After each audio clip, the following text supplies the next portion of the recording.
Alright, so in this Photoshop 101 video we're going to talk about what happens when you right click layers in the layer panel.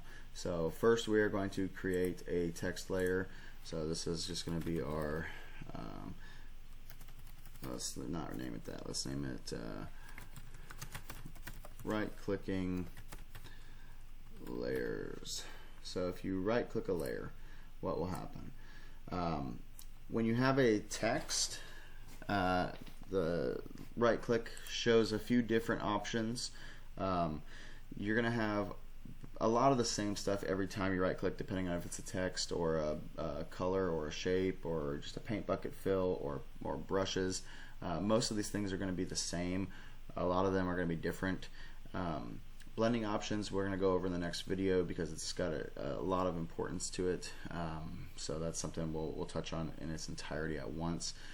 Copy CSS and copy SVG, both of those things are unnecessary unless you're doing like web development and you want to take this exact font or this exact shape. It works with those two things, so shapes here or fonts, and you want to paste it into like your websites or your programming or whatever you're doing.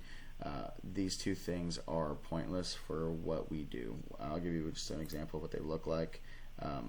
This right here is what it looks like when you right click and click copy the CSS, and this looks like when you right click SVG.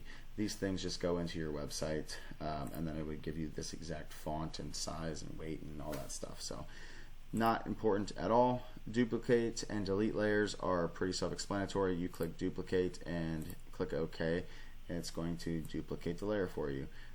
So now you've got two of those layers.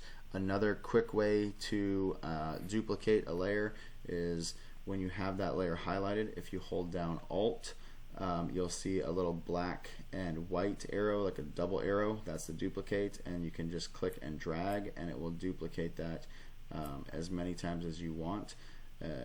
That's the fastest way to do it. Right clicking, clicking duplicate, it's kind of pointless. If you want to delete a layer, you can right click and click delete. It'll bring up a dialog box asking if you want to, yes, or you can literally just click the delete key on your keyboard and it will delete those things for you. So right clicking and clicking delete, pointless as well. Export as PNG, extremely fast and easy. It's a lot faster than doing file save as. You can also add this to hotkeys, which I'll show you in a video later on how to create your own hotkeys. But you can click that to quick export it as a PNG, and it will pop up here and you can just save it and it'll export to wherever you save it to. Export as is good if you want to create SVGs in Photoshop. So to do that, you simply just click export as. You can export it as a PNG if you wanted to, or you can select a JPEG, a GIF, or an SVG file, and it will let you export those layers as a SVG. Great for shirts and designs and a lot of different things. Moving on, artboards. I don't do artboards at all. Never mess with them. Pointless. Frame from layers is not highlighted because this is text only. But essentially, what frames from layers does, or what a frame does, is it creates a frame for you to put something into. So with this shape here, you can click convert to frame if you wanted to. It's not really worth it. What it'll do is it'll eliminate all of the inside and it'll give you a frame. If you were to click out here or click here on this box, it says frame thumbnail. If you double click on that, it's going to open up the properties of it.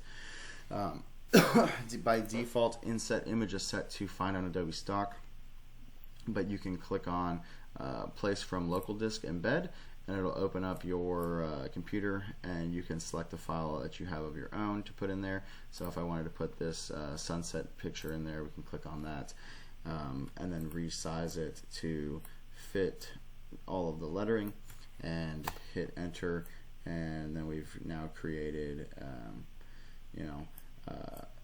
a frame out of those words with that as the background. So it's cool, but there's a lot easier ways to do that.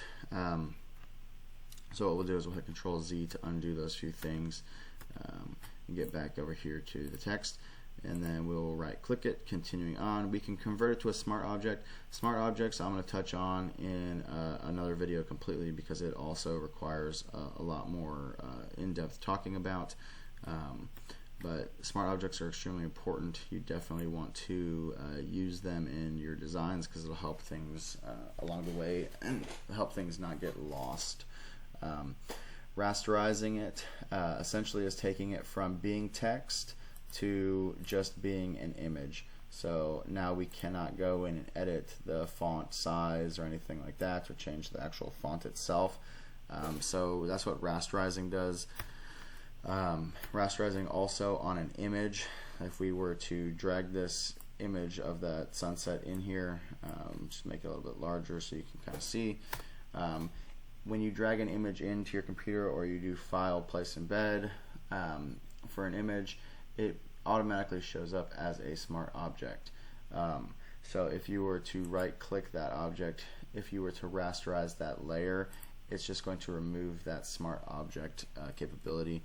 Essentially what that's doing is, we'll hit Control Z to undo. Raster or a smart object, you're not able to go into that smart object on this layer and add anything to it. So the paintbrush is not letting me work. It's saying it must be rasterized before proceeding. So that means you have to rasterize it to edit or change something in that actual image. You know, it's rasterizing stuff. You'll end up doing that quite a bit. Moving on, you can add layer masks and stuff, and we'll get into that a little bit later. That's another, you know, pretty advanced thing. You're not going to be doing a whole lot of layer masking right now. You know, starting out with the basics. Disable vector mask, same deal. You're not going to be doing a whole lot of vector mask or anything like that, but this clipping mask, so create clipping mask, that is a very important thing. By clicking that, essentially what that does is, we'll go to our move tool over here. It's going to take that image of that sunset, and it's going to clip out all the extra around whatever layer whatever layer is underneath it, so directly below it. So essentially it's what that framing was doing, but in just a much easier, smoother way. It's got a little drop down arrow, so it signifies which layer it's clipping. So it removed all of this excess sunrise and only put it over the font. This is a pretty useful tool when you're trying to do something like this, you know, change the way some font looks. So it's not just like one solid color, or it doesn't have like just a gradient, basic gradient over it. You can add texture or pictures or images into fonts. You can also do this with shapes and all sorts of different things. So, you know, right clicking and creating the clipping mask is a very important tool that you will learn. I'm going to go ahead and click release clipping mask, and then it'll show you, you know, it's popped all the way back up here. Alright, so going back to the text, we'll right click that. When you have a text, you're going to see convert or create work path, convert to shape.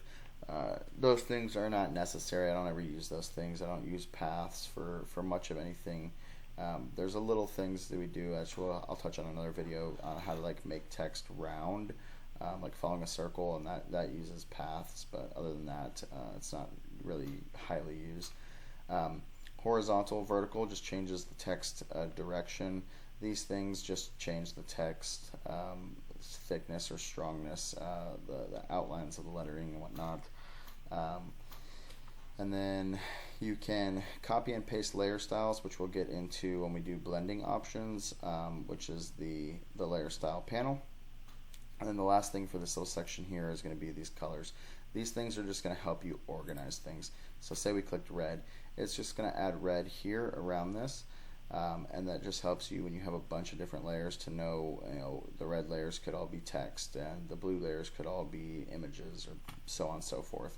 It's just an organizational thing, not 100% necessary to use those. You know, as long as you know what you're doing, then you should be fine without using those.